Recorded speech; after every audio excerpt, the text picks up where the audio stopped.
أعوذ بالله من الشيطان الرجيم. بسم الله الرحمن الرحيم. ولا يأتل أولو الفضل منكم والسعة أن يؤتوا أولي القربى والمساكين والمهاجرين في سبيل الله وليعفوا وليصفحوا ألا تحبون أن يغفر الله لكم والله غفور رحيم. إن الذين يرمون المحصنات الغافلات المؤمنات لعنوا في الدنيا والآخرة وَلَهُمْ عَذَابٌ عَظِيمٌ. صدق اللہ العظیم. معزز سامعین، بزرگوں، پیارے بھائیوں، سننے والی خواتین، مائیں اور بہنیں، کل گزشتہ ہماری گفتگو یہ چل رہی تھی کہ حق سبحانہ و تعالی نے اس واقعہ افک کے اندر جن لوگوں نے جس لحاظ سے شرکت کی ان سب کو اللہ رب العزت نے شیطانی چالوں سے آگاہ فرمایا اور مختلف طریقے سے ڈانٹ پلائی. وہیں پر حضرت صدیق اکبر رضی اللہ تعالی عنہ کو احسان اور مروت کی تعلیم عطا فرمائی.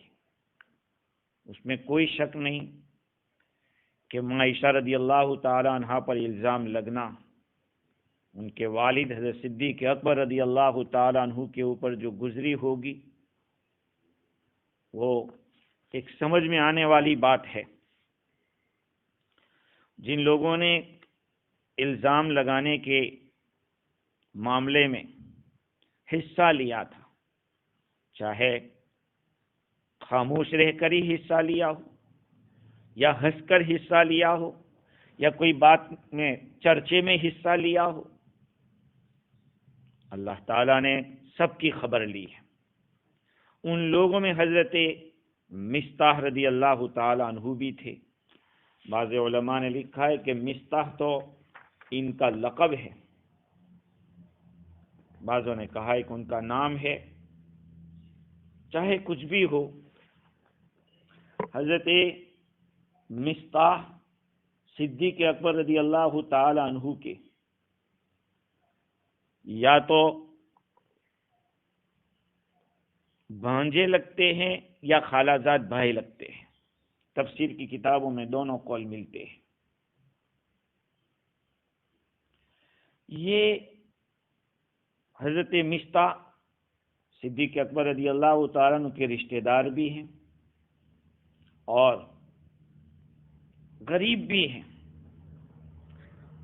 ساتھ ساتھ مہاجر بھی ہیں اور بدری صحابی بھی ہیں.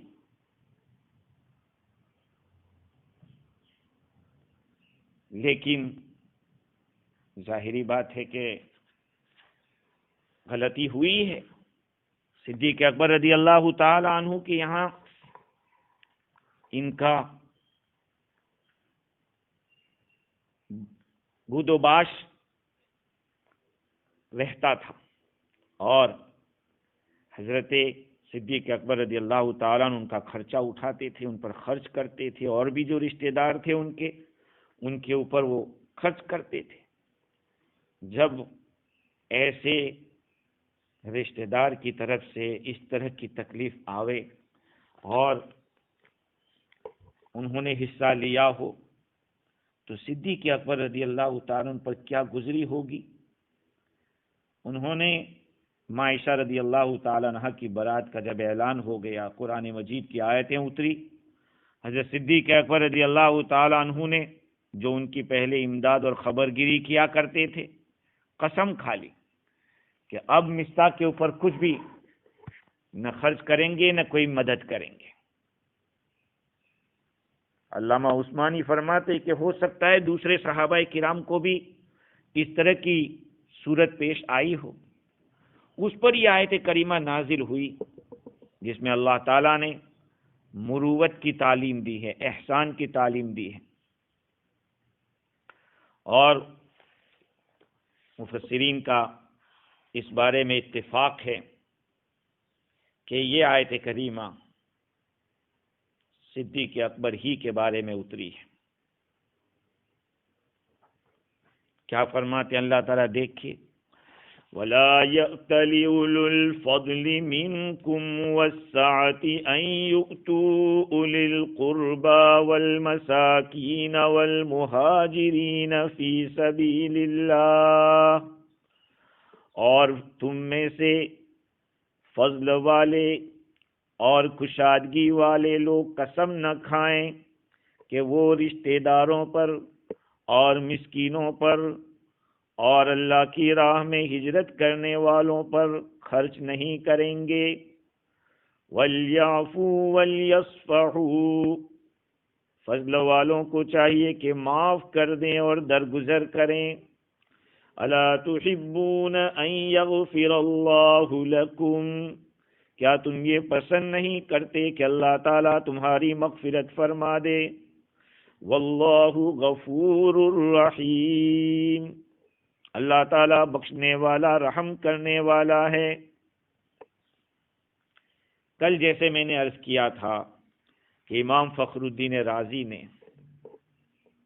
اس مقام کے اوپر اس آیت کریمہ کے اندر 14 طریقے سے صدیق اکبر رضی اللہ تعالیٰ عنہ کی فضیلت بیان کی ہے، اس کو واضح کیا ہے۔ پہلی بات تو یہ ہے کہ اللہ تعالیٰ نے ایک آدمی کے لیے جمع کا صیغہ استعمال کیا۔ عامتاً عربی میں ایک آدمی کے لیے واحد کا صیغہ ہوتا ہے، دو کے لیے تثنیہ کا ہوتا ہے، اور اگر دو سے زیادہ ہو تو اس کے لیے پلورل جمع کا صیغہ استعمال ہوتا ہے۔ لیکن اللہ تعالیٰ نے اس آیت کریمہ میں ایک آدمی کے لیے جمع کے لفظ سے تعبیر کیا، اور یہ اس وقت ہوتا ہے جب اللہ تعالیٰ علو شان کو بتلاتا ہے۔ اِنَّا نَحْنُ نَزَّلْنَا الذِّكْرَ وَإِنَّا لَهُ لَحَافِظُونَ، ہم نے ہی قرآن اتارا ہے اور ہم ہی اس کی حفاظت کرنے والے ہیں۔ اِنَّا أَعْطَيْنَاكَ الْكَوْثَرَ، ہم نے ہی آپ کو کوثر عطا کیا ہے۔ پہلی آیت میں قرآن مجید کے بارے میں اللہ فرماتے کہ ہم نے اتارا ہے، اس میں اتارنے والے ایک ہیں، اللہ تعالیٰ تنہا ہے۔ اس کے باوجود یہاں جمع کا صیغہ ہم نے اتارا، اور حضور اکرم صلی اللہ علیہ وسلم کو جو کوثر عطا فرمائی اس کے بارے میں فرمایا کہ ہم نے آپ کو کوثر دی ہے۔ تو علو شان بلند درجے کو بتلانا ہو اس وقت جمع کا صیغہ استعمال ہوتا ہے۔ اللہ تعالیٰ نے فرمایا وَلَا يَأْتَلِ أُولُو الْفَضْلِ مِنْكُمْ، تم میں سے جو بزرگی والے ہیں وہ قسم نہ کھائیں۔ ایک بات یہاں پر تفسیر روح البیان میں ایک بات اور لکھی ہے، وہ یہ ہے کہ سامنے اللہ تعالیٰ خطاب کے ساتھ کلام نہیں فرما رہے ہیں کہ ابوبکر تم قسم مت کھاؤ، بلکہ مغایبت کے صیغے کے ساتھ کہ فضل والے قسم نہ کھائیں تم میں سے۔ دوسری صورت یہ ہے کہ اللہ تعالیٰ نے صدیق اکبر رضی اللہ عنہ کو صاحب فضل قرار دیا۔ لا یأتلی اولو الفضل منکم، تم میں سے فضل والے بزرگی والے قسم نہ کھائیں۔ اور یہ اس فضل کے اندر ظاہری بات ہے کہ دین مراد ہے، آگے چل کے کشادگی کا لفظ آ رہا ہے جس میں مال مراد ہے۔ اگر یہاں پر بھی فضل سے دنیا مراد لیں گے تو پھر ریپیٹ ہو جائے گا، تکرار ہوگا۔ اس لیے صاحب فضل کی جو صفت بیان کی ہے، کوئی قید نہیں لگائی، مطلق فرمایا کہ فضل والے،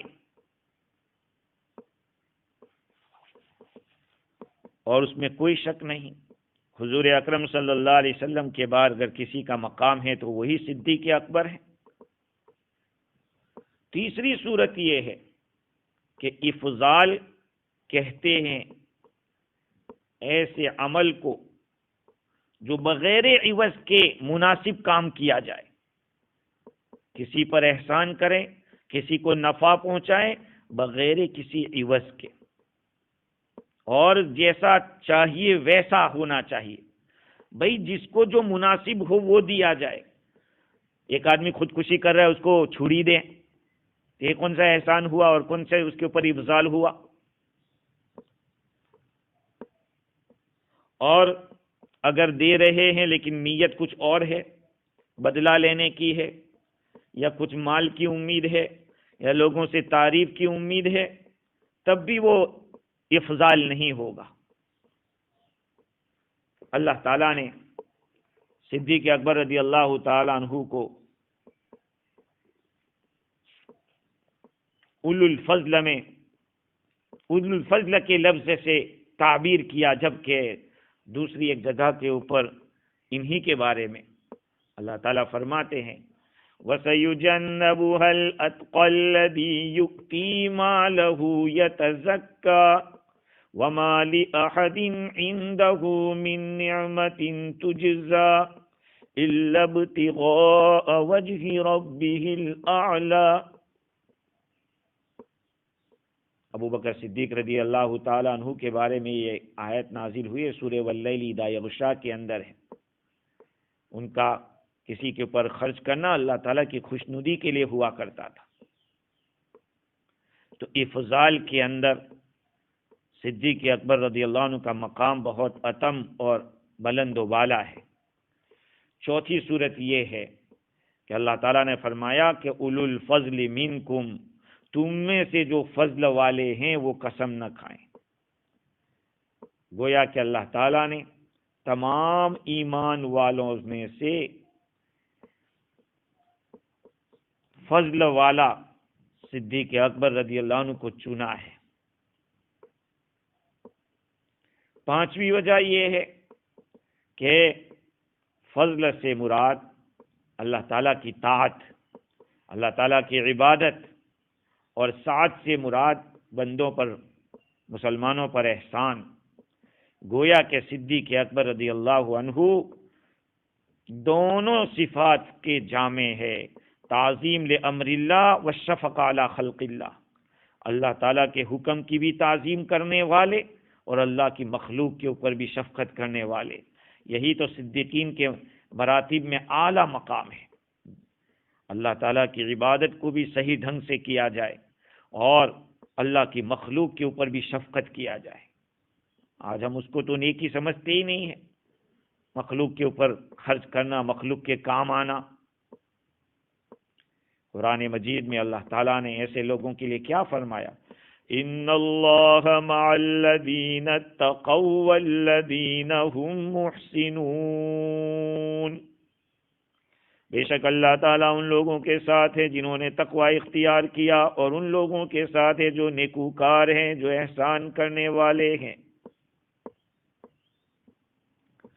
چھٹی وجہ امام رازی نے یہ لکھی کہ انسان کشادگی والا، زیادہ مال والا کب ہوتا ہے؟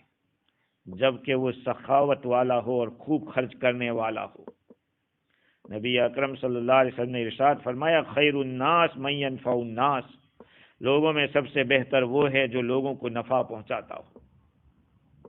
تو اس لحاظ سے بھی صدیق اکبر رضی اللہ تعالی عنہ خیر الناس ہے۔ صدیق اکبر رضی اللہ تعالی عنہ ہر چیز میں خرچ کرنے والے تھے، نیکیوں کے کام میں۔ کتنی بڑی سخاوت!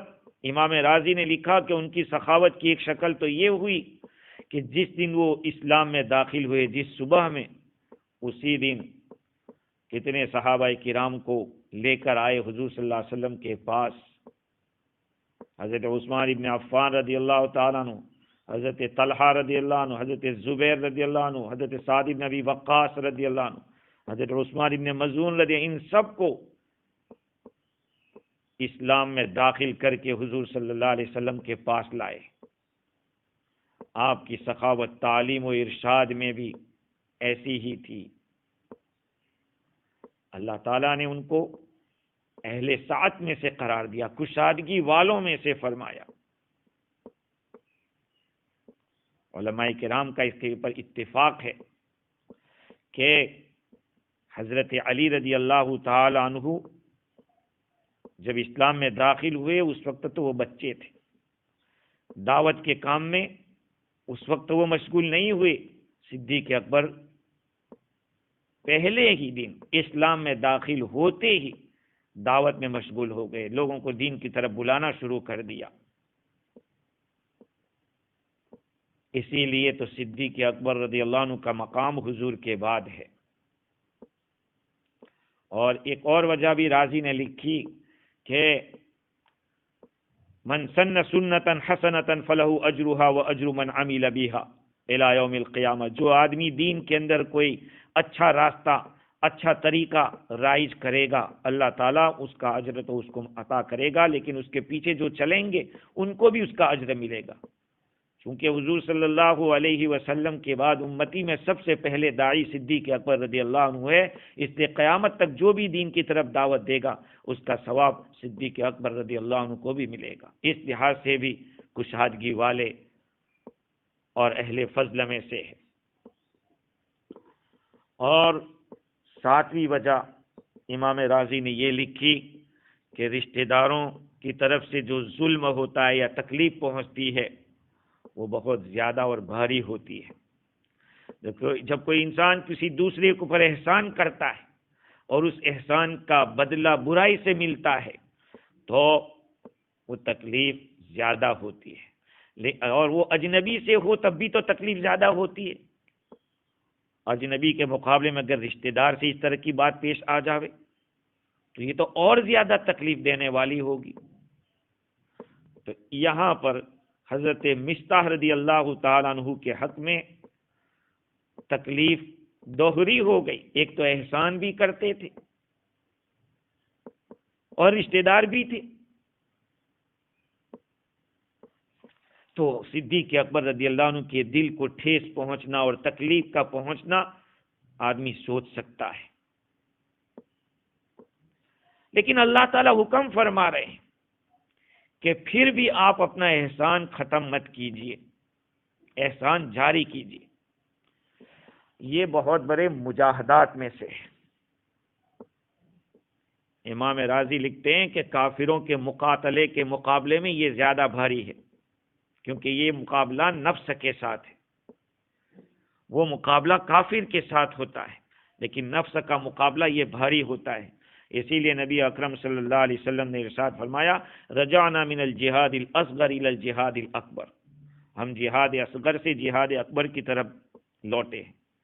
یہاں پہ ایک بات میں ضرور کہوں گا کہ ہم دعوت اللہ کا کام کرنے والے، تبلیغ و جماعت کا کام کرنے والے، اس کو تو ہم نے سمجھا کہ چلہ 4 مہینہ لگانا یہ مجاہدے کا کام ہے، لیکن رشتہ داروں کے ساتھ حسن سلوک کرنا، رشتہ داروں کی طرف سے آنے والی تکلیفوں کو برداشت کرنا، رشتہ داروں کی طرف سے جو چیزیں آتی ہے، جو پریشانی آتی ہے اس پر جمنا، اس کو تو ہم نے کبھی مجاہدہ نہیں سمجھا، اس کو کبھی ہم نے کار خیر نہیں سمجھا۔ ہم نے اس کو تو اصلاح کا باعث سمجھا کہ ہم جائیں گے چلہ 4 مہینے تو ہماری اصلاح ہو جائے گی۔ میرے بھائیوں، شریعت پہ چلے بغیر کوئی اصلاح ہونے والی نہیں ہے۔ ہاں، چاہے پوری زندگی لگا دو یا سال کے سال لگاتے جاؤ، لیکن جب تک شریعت کے اوپر قدم نہیں ہوگا، سنن نبویہ زندگی میں نہیں ہوگی، یہ سارے چلے اور 4 مہینے سب بیکار ہیں، جب تک کہ اپنی زندگی میں دین نہ ہو۔ ہاں، اگر کوئی آدمی زندگی میں ایک بھی دین نہیں لگاتا اور اس کے اندر شریعت زندہ ہوتی ہے، سنتیں زندہ ہوتی ہے، وہ کامیاب ہے۔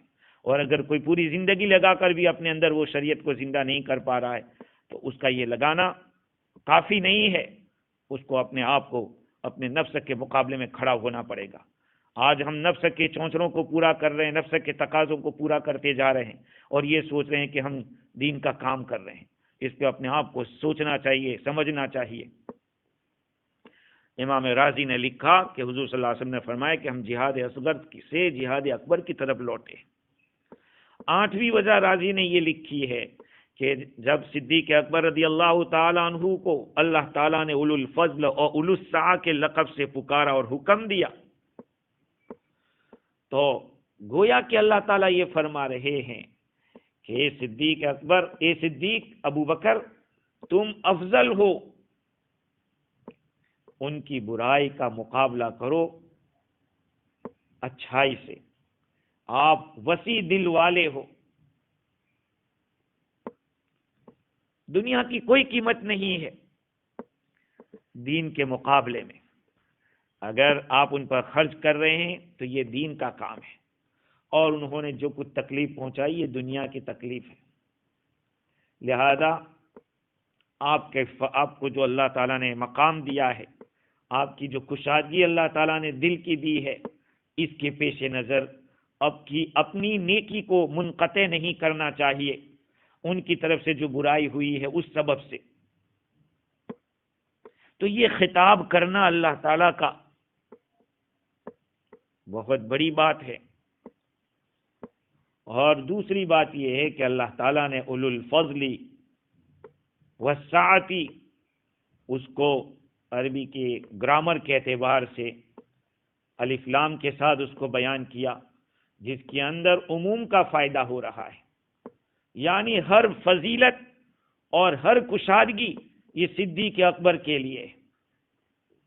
جیسے کہا جاتا ہے کہ فلان هو العالم، ارے فلانا تو وہی تو عالم ہے، مطلب یہ کہ صدیق اکبر رضی اللہ تعالیٰ عنہ فضیلت کے بزرگی کے اندر بہت پہنچے ہوئے، کشادگی کے اندر پہنچے ہوئے، دوسرے آپ کے مقابلے میں کالعدم ہے۔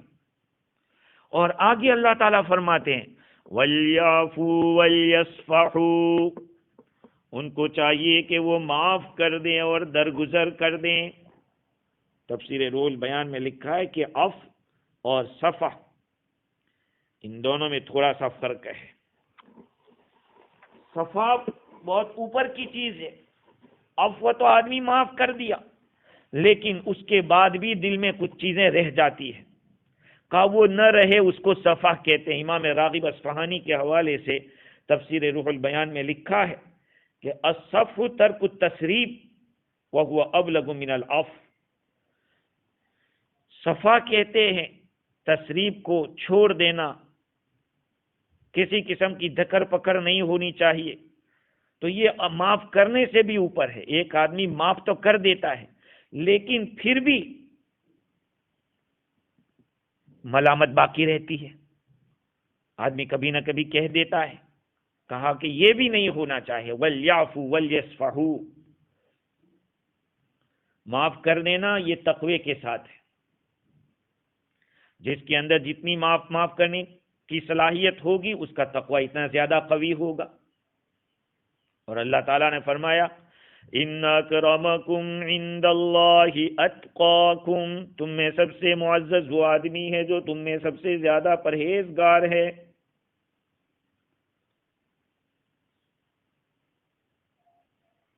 اور صفا درگزر کر دینا، یہاں پر بھی اللہ تعالیٰ نے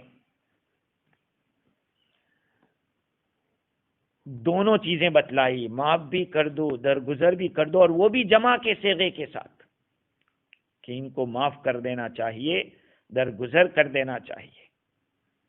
کس آدمی کو کہا جا رہا ہے جن کے ساتھ اتنا بڑا حادثہ پیش آیا ہے، جو منافقین نے ایک واقعہ گھڑ کے لوگوں کے دلوں کو، دماغوں کو خراب کرنے کی کوشش کی، ان سے کہا جا رہا ہے، ان کے بارے میں کہا جا رہا ہے کہ آپ معاف بھی کر دیں اور درگزر بھی کر دیں۔ دیکھو حضور اکرم صلی اللہ علیہ وسلم کو بھی اللہ تعالیٰ نے اس طرح کا حکم دیا، فاعف عنہم واصفح، سورہ مائدہ کے اندر آپ ان کو معاف بھی کر دیجئے اور درگزر بھی کر دیجئے۔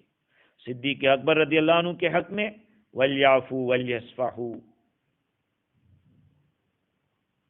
12ویں وجہ امام راضی نے یہ لکھی کہ اللہ تعالیٰ آگے چل کے فرماتے ہیں الا تحبون ان یغفر اللہ لکم، کیا تم نہیں چاہتے کہ اللہ تعالیٰ تم کو معاف کر دے؟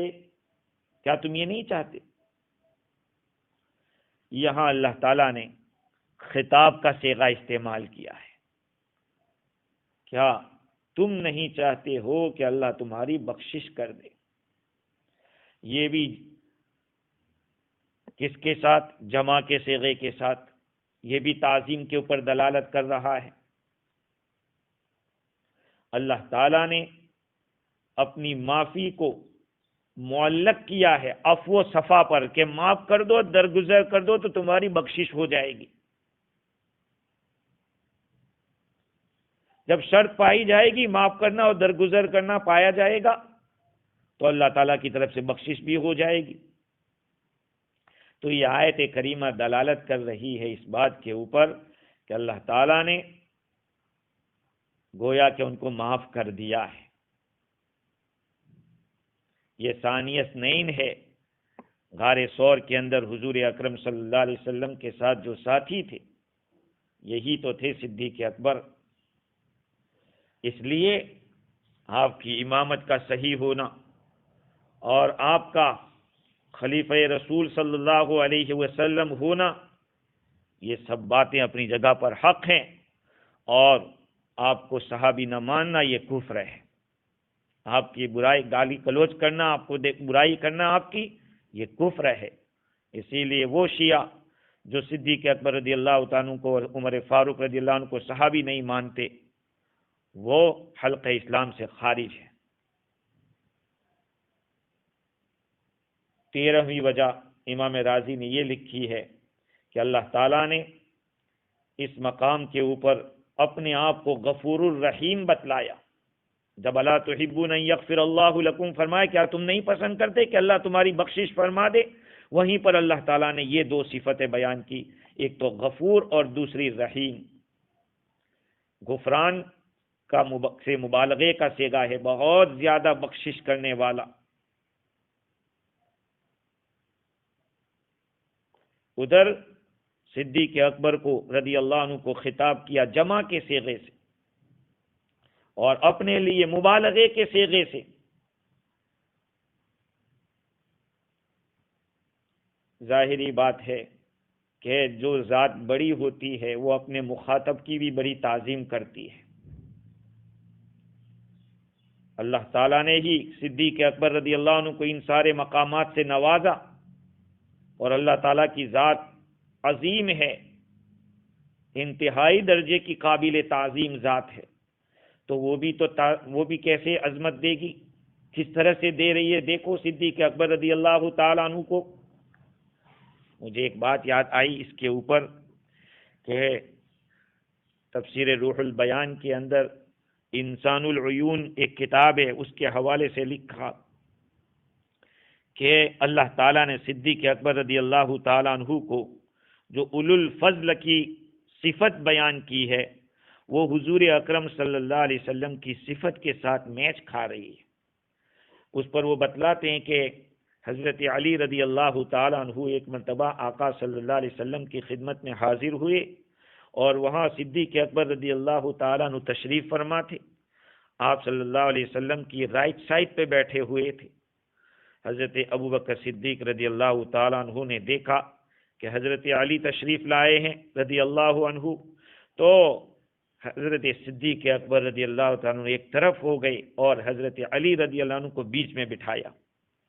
آقا صلی اللہ علیہ وسلم کا چہرہ کھل اٹھا مارے خوشی کے، اور آپ نے کیا فرمایا؟ لا يعرف الفضل لأہل الفضل الا اولو الفضل۔ لا يعرف الفضل، بھائی بزرگی کو تو بزرگی والے ہی جانتے ہیں، بزرگی والوں کے لیے جن کے پاس بزرگی ہے ان کی بزرگی کو بزرگی والے ہی جانتے ہیں۔ صدیق اکبر کو اللہ تعالیٰ نے اولو الفضل قرار دیا. آپ صلی اللہ علیہ وسلم فرماتے ہیں کہ یہ بزرگی والے ہیں، تو انہوں نے حضرت علی کی بھی بزرگی کو پہچانا اور ان کو دیکھو جگہ دی. امام راضی نے ایک آخری وجہ یہ لکھی کہ اللہ تعالیٰ نے اولو الفضل والسعتی جو فرمایا ہے وہ بطور تعریف کے فرمایا ہے. ظاہری بات ہے کہ اللہ تعالیٰ تعریف کرتے ہیں تو ایسا تھوڑی کہ آگے کا پتہ نہیں اللہ تعالیٰ کو. اللہ تعالیٰ اگر کسی کو کلین چٹ دیتا ہے تو وہ قیامت تک کے لیے ہمیشہ کی کلین چٹ ہوتی ہے. دنیا کے انسان اگر کسی کو کلین چٹ دیتے ہیں تو وہ پہلے کے بارے میں ہوتی ہے، آگے چل کے کیا کریں گے اس کی کوئی کلین چٹ نہیں ہوتی. اللہ تعالیٰ نے صدیق اکبر رضی اللہ تعالی عنہ کی تعریف کی، مطلب یہ ہے کہ یہ آگے بھی ایسے ہی رہیں گے. جب آگے بھی ایسے رہیں گے تو وہ جہنمی نہیں ہو سکتے. لہذا شیعہ لوگ جو کچھ بھی افواہ اور بکواس کریں، آپ کا جو مقام ہے اس مقام کے لیے، اس مقام کو کوئی بھی مجروح نہیں کر سکتا. خیر، اللہ تعالیٰ نے اس آیت کریمہ کے اندر صدیق اکبر رضی اللہ تعالیٰ عنہ کی تعریف بھی کی ہے اور ان کے مقام کو بھی بتایا ہے. اور اس میں میرے بھائیوں کوئی شک نہیں ہے، برائی کا بدلہ اگر برائی سے دیا جائے تو وہ تو ہر ایک کر سکتا ہے، لیکن برائی کا بدلہ اچھائی سے دینا یہ دل گردے کی بات ہے. اس کے لیے دل چاہیے. بدیرا بدی سہل باشد جزا، اگر مردی احسن الی من اسا. برائی کا بدلہ برائی سے دینا تو بہت آسان ہے. اگر تم مرد ہو تو احسان کرو ان کے ساتھ جنہوں نے برا کیا ہے. ہاں، برائی کرنے والے کے ساتھ اچھائی کا معاملہ کرنا یقیناً یہ بہت مشکل کام ہے. صحابہ کرام کی جماعت کو حق تعالی شانہ نے دنیا کے لیے ایک مثالی معاشرہ بنانے کے لیے بھیجا تھا. صحابہ کی جماعت کو اللہ تعالیٰ نے ایک مثالی معاشرہ، جس کو ایک ایگزامپل رکھ سکتے ہیں، اس لیے اللہ تعالیٰ نے دونوں طرح کی اصلاح کی بات فرمائی. ادھر جنہوں نے کچھ برائی کر دی تھی ان کو بھی بتایا کہ توبہ کرو اور اصلاح حال کرو. دوسری طرف قسم کھانے والوں کو بھی اعلیٰ اخلاق کی تعلیم دی کہ مدد سے ہاتھ کھینچنا مقام بلند کے مناسب نہیں ہے. روایات میں آتا ہے کہ جب یہ آیت کریمہ نازل ہوئی تو پھر صدیق اکبر رضی اللہ تعالی عنہ کو حضور اکرم صلی اللہ علیہ وسلم نے بلایا. آپ رضی اللہ تعالی عنہ نے ان لوگوں کو اپنے پاس سے نکال دیا تھا. یہ جو بات پیش آئی تو مصطح بن اساسہ رضی اللہ عنہ اور دوسرے لوگ جو ان کے رشتہ دار تھے، لیکن جب آیت کریمہ نازل ہوتی ہے حضور اکرم صلی اللہ علیہ وسلم صدیق اکبر رضی اللہ تعالیٰ عنہ کو بلاتے ہیں اور پھر یہ آیت آپ کو سناتے ہیں تو صدیق اکبر رضی اللہ عنہ نے فوراً کہا واللہ انی احب ان یغفر اللہ لی، اللہ کی قسم میں یہ پسند کرتا ہوں، میں یہ چاہتا ہوں کہ اللہ تعالیٰ میری مغفرت فرما دے. یہاں پہ ایک بات یاد رکھیں، ایک مسئلہ ہے، وہ یہ ہے کہ کسی خاص فقیر کے اوپر مالی امداد کرنا کسی خاص مسلمان پر علت تعین واجب نہیں ہے. کسی پر علت تعین واجب نہیں ہے کہ فلاں آدمی اس پر آپ کو خرچ کرنا ضروری ہے. آدمی اپنا مال کہیں بھی نیکی کے مقام میں خرچ کر سکتا ہے، کسی بھی غریب کو دے سکتا ہے. لہذا صدیق اکبر رضی اللہ تعالیٰ عنہ کا اگر یہ نہ خرچ کرنا اور اس طرح کی قسم کھانا شرعی اعتبار سے کوئی گناہ نہیں تھا. اگر کوئی آدمی کسی کی مدد کرتا رہا اور اس مدد کو روک لے وہ بھی کوئی گناہ نہیں ہے. لیکن چونکہ حق سبحانہ و تعالیٰ نے صحابہ کرام کی جماعت کو اللہ بنایا ہی اس طرح سے تھا کہ لوگ ان کو دیکھ کر اپنی دنیا اور آخرت کو سنوارے، ان کو دیکھ کر سیکھیں۔ روایات میں آتا ہے کہ حضرت ابوبکر صدیق رضی اللہ تعالیٰ عنہ پر جب یہ آیت کریمہ نازل ہوئی تو آپ گئے مصطح ابن اساسہ رضی اللہ عنہ کے پاس اور دوسرے جو رشتہ دار تھے ان کے پاس، اور ان کے سامنے اس بات کو رکھا، اور بعد میں چل کے آپ نے پہلے کے مقابلے میں زیادہ خرچ کرنا شروع کر دیا۔ یہیں پر علماء کرام نے ایک مسئلہ مستنبط کیا ہے، وہ یہ ہے کہ آیت دلالت کرتی ہے کہ کوئی آدمی کسی کار خیر کو نہ کرنے کی قسم کھا لے، یہ جائز نہیں ہے۔ کسی کار خیر کو نہ کرنے کی قسم کھا لے کہ میں کار خیر نہیں کروں گا، اس طرح کی قسم کھانا جائز نہیں ہے۔ ہاں، اگر خیر کی طرف دعوت دینے والی کوئی چیز ہو تو اس کی تو قسم کھا سکتا ہے، خیر سے پھیرنے والی چیز ہو تو اس کی قسم نہیں کھا سکتے۔ اب دوسری بات یہ ہے کہ اگر کسی نے ایسی قسم کھا لی ہے تو اس قسم کو توڑنا ضروری ہے، اس قسم کو توڑ دے۔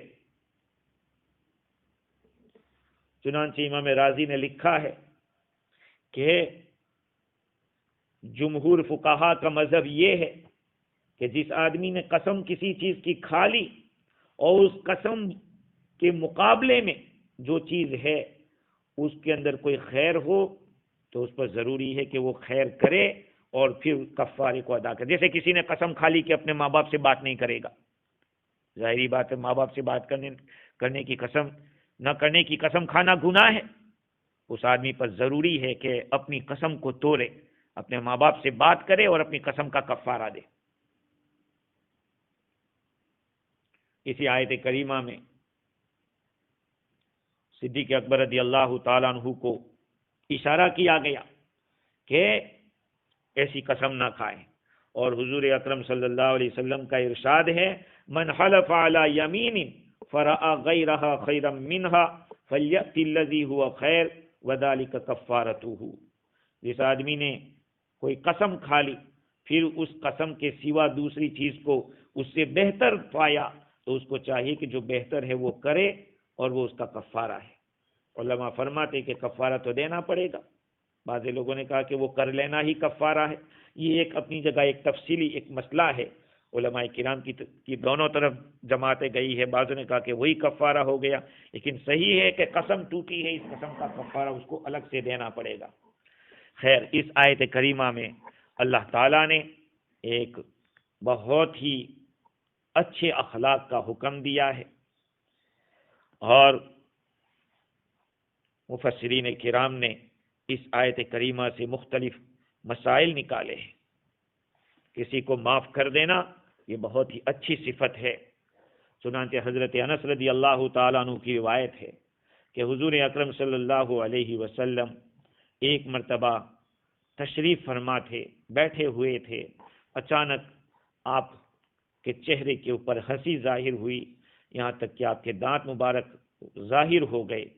حضرت عمر رضی اللہ تعالیٰ نے عرض کیا بی انت و امی ما الذی اضحکک، میرے ماں باپ آپ کے اوپر قربان ہو، آپ کو کس چیز نے ہنسایا؟ حضور اکرم صلی اللہ علیہ وسلم نے ارشاد فرمایا میری امت کے دو آدمی حق سبحانہ و تعالیٰ کے سامنے گھٹنوں کے بل بیٹھے، ان میں سے ایک نے کہا کہ اس نے میرے اوپر ظلم کیا تھا، لہذا میرے ظلم کا بدلہ دلائیے۔ اللہ تعالیٰ فرماتے ہیں، اللہ تعالیٰ فرمائیں گے یا فرمایا کہ اپنے بھائی کا جو ظلم ہے وہ واپس کر دے۔ کہا کہ میرے رب، سامنے والے نے کہا کہ میرے پاس تو کوئی نیکی بھی نہیں ہے کہ اس کو کچھ دے دوں۔ فرمایا کہ اس کے پاس تو نیکی نہیں ہے۔ اللہ تعالیٰ نے فرمایا کہ ٹھیک ہے تو اس کی جو گناہ ہے تو اٹھا لے۔ اتنے میں حضور صلی اللہ علیہ وسلم کی آنکھ مبارک سے آنسو بہنے لگے۔ آپ نے فرمایا ان ذلک لیوم عظیم یوم یحتاج الناس الی ان یحمل عنہم اوزارہم، وہ بہت بڑا بھاری دن ہوگا جس دن لوگ اس بات کے محتاج ہوں گے کہ ان کے بوجھ کو اٹھا لیا جائے، ان کے گناہوں کو لوگ اٹھا لے، وہ دن بہت بھاری ہوگا۔ اللہ تعالیٰ فرمائے گا اس بندے کو جس کا حق ہے، اس بولنے والے سے اللہ فرمائے گا ارفع بصرک، تو اپنی نگاہ اونچی کر۔ وہ اپنا سر اٹھائے گا اور اوپر دیکھے گا جنتوں کی طرف، جنتیں ہیں اوپر، تو ادھر دیکھ رہا ہوگا۔ عرض کرے گا کہ میرے رب، یہ تو میں شہر دیکھ رہا ہوں جو چاندی سے بنے ہوئے ہیں اور سونے کے محلات ہے جس میں موتی جڑے ہوئے ہیں، یہ کس نبی کا محل ہے؟ کس صدیق کا ہے یا کس شہید کا ہے؟ اللہ تعالیٰ فرمائے گا یہ لمن آتا سمن، اس کی جو پرائز کی جو قیمت ہے، جو کوئی دے دے گا، اس کی پرائز ادا کرے گا، اس کو ہم دے دیں گے۔ وہ کہے گا کہ میرے رب وَمَن يَمْلِكُ ذَلِكَ، کون ایسی طاقت رکھتا ہوگا کہ اس کی جو قیمت ہے وہ ادا کر سکے؟ اللہ تعالیٰ فرمائے گا انت تملکو، ارے تو اس کی قدرت رکھتا ہے کہ تو خرید سکتا ہے اس کو۔ بندہ عرض کرے گا بماذا یا رب، اے میرے رب کس طرح سے ہو سکتا ہے، کس چیز کے بدلے میں ہو سکتا ہے؟ اللہ تعالیٰ فرمائے گا بعفوک عن اخیک، تو اپنے اس بھائی کو معاف کر دے گا تو تجھے یہ محل مل جائے گا۔ وہ عرض کرے گا یا رب قد عفوت عنہ، اے میرے رب میں نے اس سے درگزر کر دیا، میں نے اس کو معاف کر دیا۔ اللہ تعالیٰ فرمائے گا کہ تو اپنے بھائی کے ہاتھ کو پکڑ اور اس کو جنت میں داخل کر دے۔ یہی ہے میرے عزیزو، ہے تو بہت کڑوی چیز، یعنی مشکل تو ہے، آدمی پر جب بیتتی ہے تو وہ اس کے لیے مشکل تو پڑتا ہے، لیکن معاف کرنا اور درگزر کرنا شریعت کی نظر میں بہت قیمتی چیز ہے۔ ایک شاعر نے یہی کہا ہے من کان یرجو عفو من فوقہ، من کان یرجو عفو من فوقہ فلیعف عن ذنب الذی دونہ، جو آدمی اوپر والے کی معافی کی امید رکھتا ہے تو اس کو چاہیے کہ وہ درگزر کر دے اس آدمی کے گناہ سے جو اس سے نیچے ہے۔ در عفو لذتیس کہ در انتقام نیس، فارسی زبان میں کہتے ہیں کہ معاف کرنے میں وہ مزہ ہے، وہ ٹیسٹ ہے جو بدلہ لینے میں نہیں ہے۔ یہاں پر اس آیت سے ایک بات اور معلوم ہوتی ہے، وہ یہ ہے کہ مشائخ کو اور اکابر کو ایک ادب سکھایا گیا کہ اگر مریدوں سے یا تعلق والوں سے اگر غلطیاں ہو جائے، لغزشیں ہو جائے، بھولیں ہو جائے تو ان کو چھوڑ نہیں دینا چاہیے۔ ایسے ہی چھوڑ دیں گے تو ظاہری بات ہے کہ وہ کسی الٹے راستے پہ بھی جا سکتا ہے، بلکہ تخلقوا باخلاق اللہ، اللہ تعالیٰ بندوں کے گناہ کو بار بار معاف کرتا ہے اور اللہ تعالیٰ اس کی پرواہ بھی نہیں کرتا ہے۔ تو پھر اور دوسری بات یہ ہے کہ اللہ تعالیٰ اپنے عطیہ کو بند بھی نہیں کرتا۔ دیکھو اللہ تعالیٰ کتنے بڑے بڑے کافروں کو کتنی وسعت کے ساتھ روزی دے رہا ہے، آج تک اس نے روزی کا دروازہ بند نہیں کیا، بلکہ بعض دفعہ تو غیروں کو زیادہ دیتا ہے، اتنا زیادہ دیتا ہے کہ آدمی حیران رہ جاتا ہے۔ اور کتنے ظالموں کو کفر پر لگے ہوئے ہیں، ظلم پہ لگے ہوئے ہیں، پھر بھی اللہ تعالیٰ نے مہلت دے رکھی ہے، ہم نہیں دیکھ رہے ہیں۔ لیکن میرے عزیزو، اللہ تعالیٰ کی ذات ہے کہ وہ دروازہ بند نہیں کر رہی ہے۔ لہذا استاذ کو بھی اپنے شاگرد کے اوپر رحم کھانا چاہیے، باپ کو اپنی اولاد کے اوپر رحم کھانا چاہیے، مشائخ کو اپنے مریدوں کے اوپر رحم کھانا چاہیے کہ اگر اس طرح کی غلطیاں ہو جاوے تو پھر درگزر کرنا چاہیے۔ آگے اللہ تعالیٰ نے ایک قانون بتلایا ہے کہ جو لوگ پاک دامن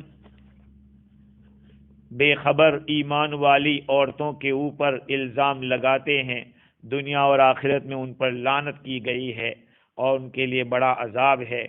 پاک دامن خواتین پر تہمت لگانا گناہ کبیرہ ہے، گناہ کبیرہ بغیر توبہ کے معاف نہیں ہوتا۔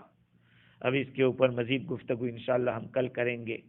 اللہ تعالیٰ مجھے بھی اور آپ کو بھی تخلقوا باخلاق اللہ پر چلنے والا بنائے اور انہی صفات حمیدہ کے ساتھ متصف فرمائے۔ رذائل کو اللہ تعالیٰ ہمارے اندر سے دور فرمائے اور محاسن پیدا فرمائے۔ وآخر دعوانا الحمد للہ رب العالمین۔